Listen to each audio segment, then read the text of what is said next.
Assalamualaikum warahmatullahi wabarakatuh.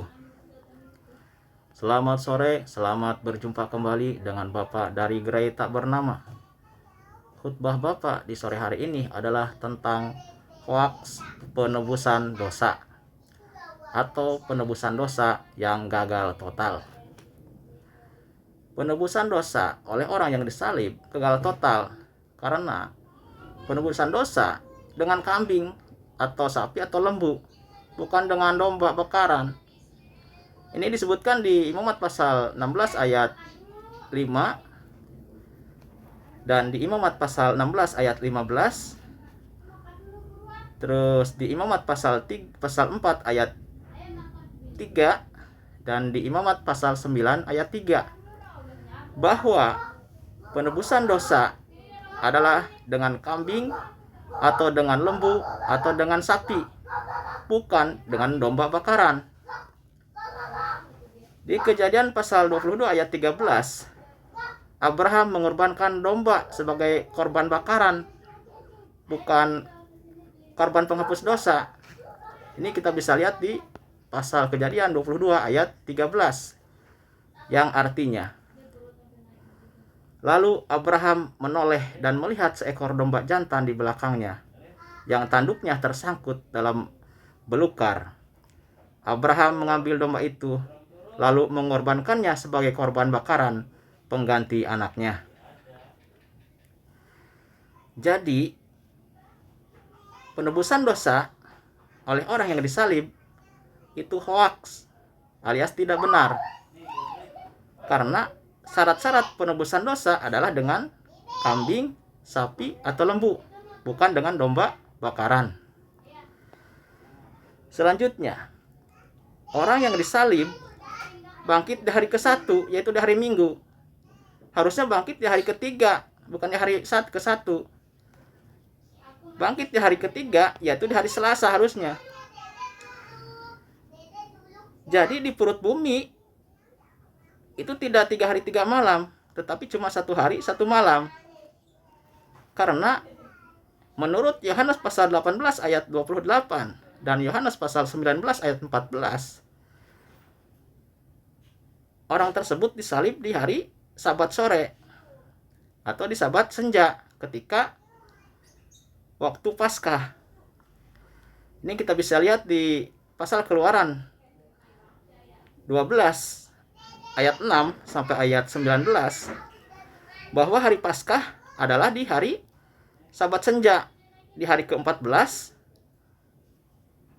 sampai hari ke-15 di hari raya roti tidak berbagi ke-1. Paskah dimulai di Sabat sore atau Sabat senja di hari ke-14.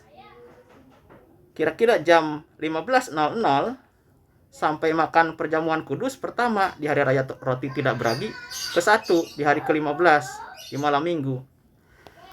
Hari Sabat senja dimulai jam 15.00 sampai jam 17.59.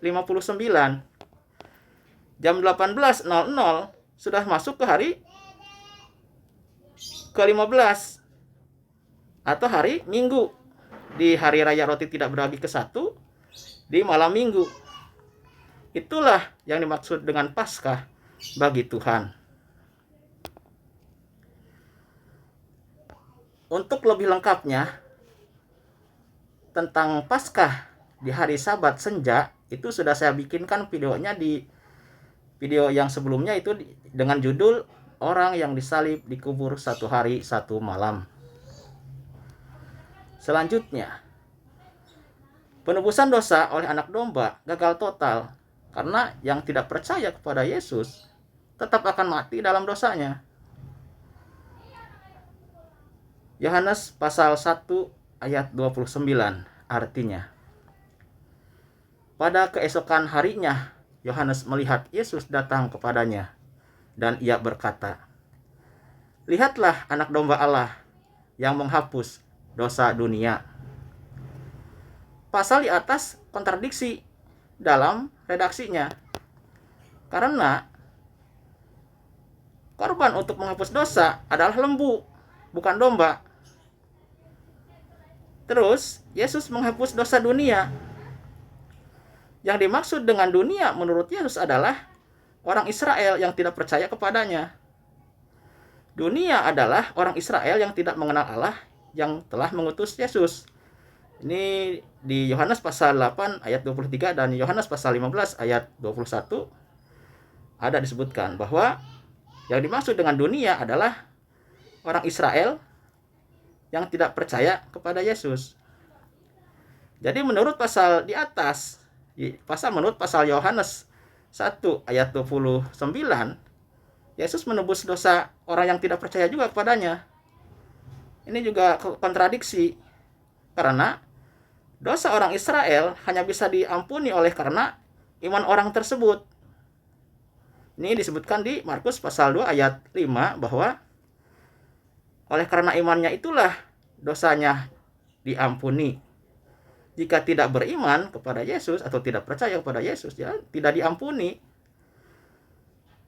Jadi Yesus tidak mampu menghapus dosa orang Israel yang tidak percaya kepadanya. Karena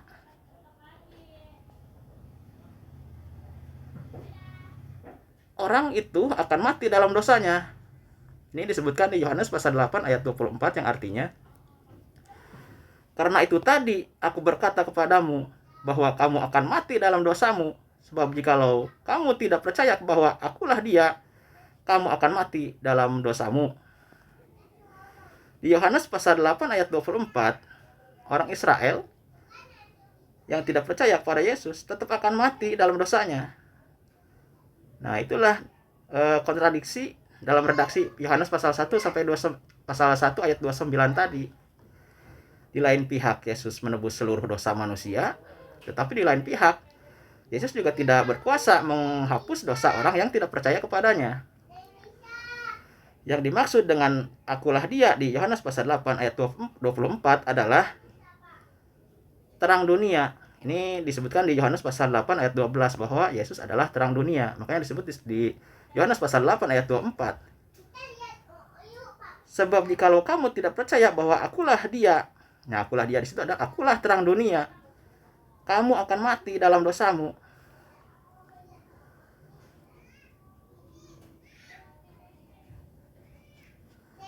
Di Yohanes pasal 1 ayat 29 itu kontradiksi, karena katanya Yesus menebus dosa orang Israel yang tidak percaya kepadanya. Padahal di pasal lain disebutkan orang Israel yang tidak percaya kepadanya akan mati dalam dosanya. Selanjutnya, yang disalib tidak disertai Bapa, sedangkan Yesus selalu disertai oleh Bapa. Yang disalib di tiang saliban berteriak-teriak, Eli, Eli, lama sabachthani, artinya, Bapa, Bapa, kenapa engkau meninggalkanku? Sedangkan Yesus di Yohanes pasal 8 ayat 29 berkata, dan ia yang telah mengutus aku, ia menyertai aku, ia tidak membiarkan aku sendiri, sebab aku senantiasa berbuat apa yang berkenan kepadanya. Di Yohanes pasal 8 ayat 29, Yesus selalu disertai oleh yang mengutusnya, tidak pernah ditinggalkan. Sedangkan orang yang disalib ditinggalkan oleh Bapaknya. Selanjutnya, yang disalib bilang bahwa hari itu akan pergi ke surga, ke rumah Bapa. Sedangkan yang menampakkan diri kepada Maria, yang dianggap seperti tukang kebun, berkata belum pergi kepada Bapa. Nah, ini kontradiksi nih.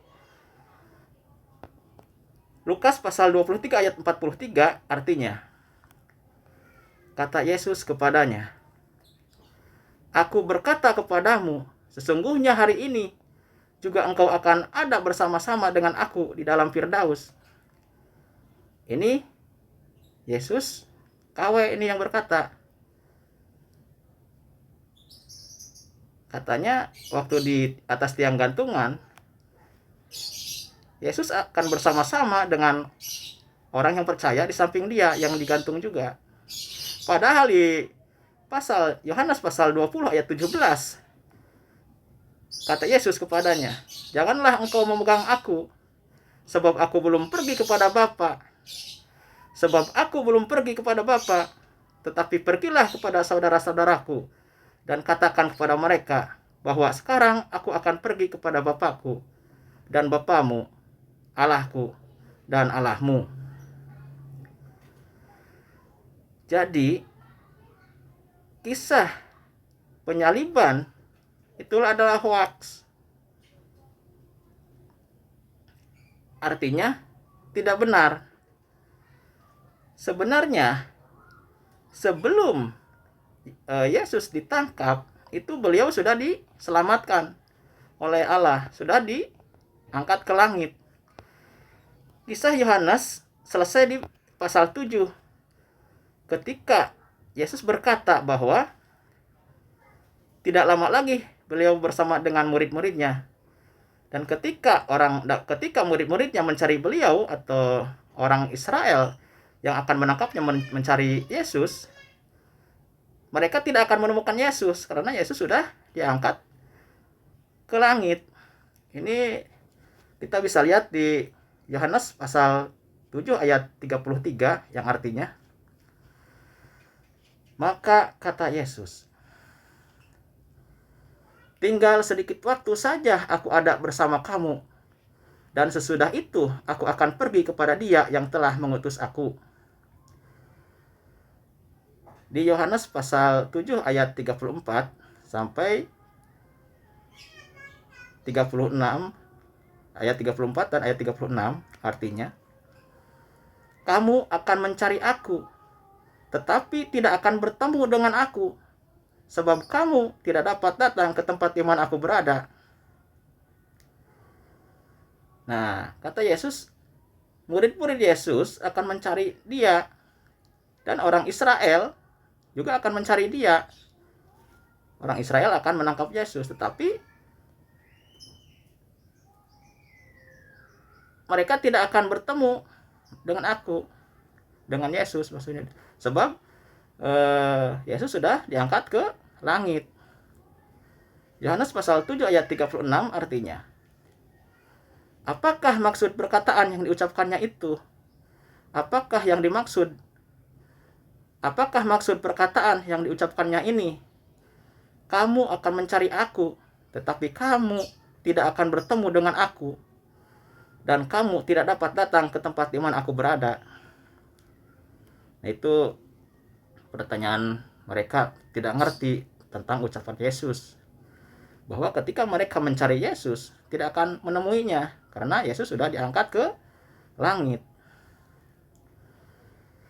Kita lihat di Yohanes pasal 13 ayat 33 yang artinya, "Hei anak-anakku, hanya seketika saja lagi aku ada bersama kamu.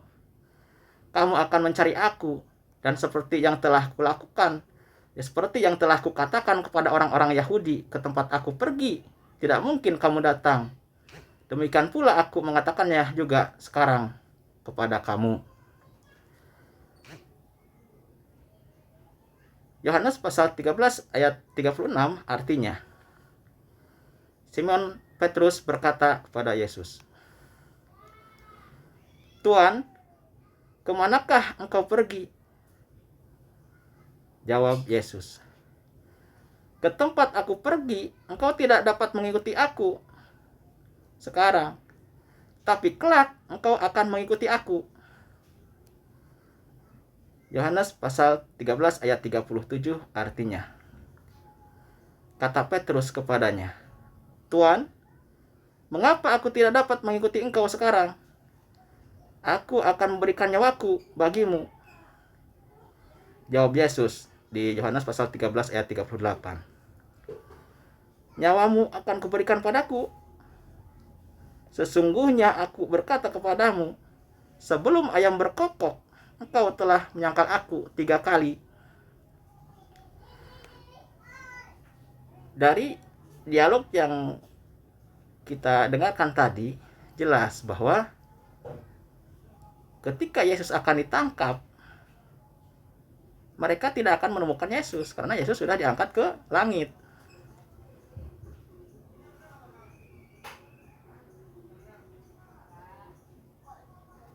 Yohanes pasal 14 ayat 30 artinya, tidak banyak lagi aku berkata-kata dengan kamu, sebab penguasa dunia ini datang, dan ia tidak berkuasa sedikit pun atas diriku.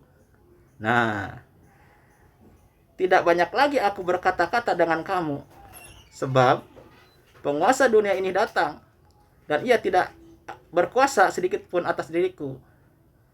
Jadi yang dimaksud dengan dunia adalah orang Israel. Orang Israel datang untuk menangkapnya, tetapi tidak akan berkuasa menangkapnya. Menurut Yohanes pasal 14 ayat 30. Di Yohanes pasal 18 ayat 4 artinya, maka Yesus yang tahu semua yang akan menimpa dirinya maju ke depan dan berkata kepada mereka, siapakah yang kamu cari? Nah, ini di Yohanes 18 ayat 4 ini sebenarnya harusnya bukan Yesus lagi yang berbicara. Karena ketika orang Israel akan mencarinya, mereka tidak akan menemukan Yesus. Menurut Yohanes pasal 7 dan 13 di atas tadi. Di pasal 18 ini harusnya bukan Yesus yang ditemukan oleh mereka, karena Yesus sudah diangkat ke langit. Sudah selesai di Yohanes pasal 7 bahwa Yesus sudah diangkat ke langit, dan ketika mereka akan mencari Yesus, mereka tidak akan menemukannya lagi. Ini selesai di pasal 7. Di pasal 8 ini sebenarnya bukan Yesus harusnya ini, karena mereka tidak akan menemukan Yesus lagi. Yohanes pasal 18 ayat 4 artinya, maka kata Yesus yang tahu semua yang akan menimpa dirinya maju ke depan dan berkata kepada mereka, siapakah yang kamu cari? Jawab mereka di Yohanes pasal 18 ayat 5, Yesus dari Nazaret. Ya, jadi ini Yesus KW ini bertanya, siapakah yang kamu cari? Di Yohanes pasal 18 ayat 5 mereka menjawab, Yesus dari Nazaret. Katanya kepada mereka, kata Yesus kepada mereka, akulah dia. Yudas yang mengkhianati dia berdiri juga di situ bersama-sama mereka. Nah, ini di pasal 18 ini harusnya sudah tidak ada Yesus di sini. Karena di pasal 7 sudah diangkat ke langit. Yohanes pasal 18 ayat 6 sampai 8 artinya, ketika ia berkata kepada mereka, akulah dia, mundurlah mereka dan jatuh ke tanah. Maka ia bertanya pula, siapakah yang kamu cari? Kata mereka. Maka ia berkata pula, siapakah yang kamu cari? Kata mereka, Yesus dari Nazaret. Jawab Yesus, telah kukatakan kepadamu, akulah dia. Jika aku yang kamu cari, biarkanlah mereka ini pergi. Nah, jadi peristiwa di Yohanes pasal 18 itu sebenarnya harusnya ketika mereka mencari Yesus, mereka tidak menemukan lagi Yesus, karena di pasal 7 Yesus sudah pergi naik ke langit.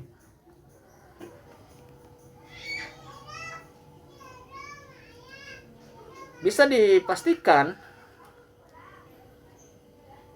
bahwa setelah Yesus naik ke langit di pasal 7, maka di pasal selanjutnya itu bukan Yesus, tetapi bisa saja adalah iblis yang sedang menyamar menjadi malaikat terang atau manusia. Ini disebutkan di 2 Korintus pasal 11 ayat 14 bahwa iblis bisa menjadi malaikat terang. 2 Korintus 11 ayat 14 artinya, hal itu tidak usah mengherankan, sebab iblis pun menyamar sebagai malaikat terang. Nah, ketika iblis bisa menyamar menjadi malaikat terang, berarti iblis juga bisa menyamar menjadi manusia. Dan yang ketika Yesus diselamatkan oleh Allah dan diangkat ke langit, iblis tidak terima. Makanya dia menyamar menjadi Yesus. Dan biasanya yang menghendaki Yesus dibunuh atau disalib itu adalah mereka yang dari dahulu kala sudah biasa membunuh. Ini disebutkan di pasal Yohanes pasal 8 ayat 44 yang artinya, iblislah yang menjadi bapamu dan kamu ingin melakukan keinginan-keinginan bapamu. Ia adalah pembunuh manusia sejak semula dan tidak hidup dalam kebenaran, sebab di dalam dia tidak ada kata kebenaran. Sebab di dalam dia tidak ada kebenaran. Apabila ia berkata dusta, ia berkata atas kehendaknya sendiri, sebab ia adalah pendusta dan bapa segala dusta. Kita tahu iblis itu menghendaki Yesus untuk mati atau disalib. Nah, kita juga tahu siapa yang biasanya yang menghendaki Yesus mati di tiang salib. Itu adalah umat Kristiani. Jika Yesus tidak mati di atas salib, maka gugurlah iman mereka. Mereka sangat suka jika Yesus mati di atas salib dengan dalih menjadi menjadi korban penghapus dosa mereka. Jadi yang menghendaki Yesus mati adalah iblis dan bapa segala dusta. Nah, ini yang biasa kita dengar pengakuan sebagai seorang pendusta atau bicara bukan dari dirinya sendiri. Itu Paulus juga pernah mengaku bahwa dengan kelicikannya dia menjerat, dan apa yang dikatakannya bukan berdasarkan firman Allah, tetapi berdasarkan dari dirinya sendiri. Jadi siapakah yang dimaksud dengan bapak pendusta di sini? Kita bisa simpulkan sendiri. Jadi dogma penebusan dosa oleh orang yang disalib itu sia-sia, karena upah dosa adalah maut. Adam harus mati di dunia karena sudah berdosa. Jika umat Kristiani sudah ditebus dosanya oleh Yesus, kenapa harus mati dan dikubur juga di bumi? Harusnya jika mereka sudah ditebus dosanya, maka mereka tidak akan mati lagi. Jika umat Kristiani sudah ditebus dosa, kenapa ketika mengandung dan melahirkan masih merasakan sakit? Jika umat Kristiani sudah ditebus dosanya, mengapa masih susah payah mencari penghidupan, mencari duit di dunia untuk makan dan untuk melanjutkan hidup? Karena upah dosa adalah maut. Tapi ternyata mereka masih mati di dunia, masih sakit ketika melahirkan, masih mencari nafkah untuk melanjutkan hidup. Jika dosanya sudah ditebus, ngapain susah payah lagi untuk mencari penghidupan? Tinggal masuk surga aja, gak usah mati. Tapi kenyataannya kan masih mati. Berarti dogma penebusan dosa itu gagal total.